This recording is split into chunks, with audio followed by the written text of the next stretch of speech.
ही दुर्दैवी घटना आहे 22 जून रोजीची कन्नड तालुक्यातील शिवराई गावातील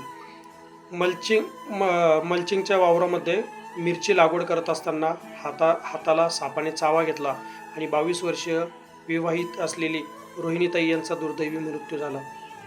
अशाच घटना परत व्हायला नको त्यासाठी हा व्हिडिओ जास्तीत जास्त शेअर करा, त्या शेतकऱ्यासाठी शेअर करा, कारण तुमच्या एका शेअरमुळे माझ्या शेतकरी बांधवाची जीवितहानी होता टळू शकते। कसं ते सांगतो।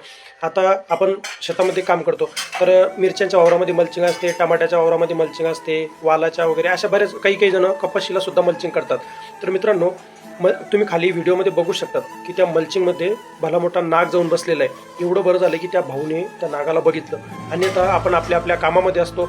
आता आपल्याला माहीत नसते की त्या मल्चिंगमध्ये लपलेलं काय साप विंचू वगैरे ह्या गोष्टी तिथं लपलेल्या असतात, तर त्या चाव आपण घेऊ शकतात। तर माझी सगळ्यांना हात जोडून विनंती माझ्या शेतकरी बांधवांना की स्वतःची काळजी घ्या आणि हा व्हिडिओ जास्तीत जास्त शेअर करा। प्रत्येक शेतकऱ्याच्या घरापर्यंत हा व्हिडिओ पोहोचला पाहिजे आणि मला खात्री तुम्ही ते करसाल।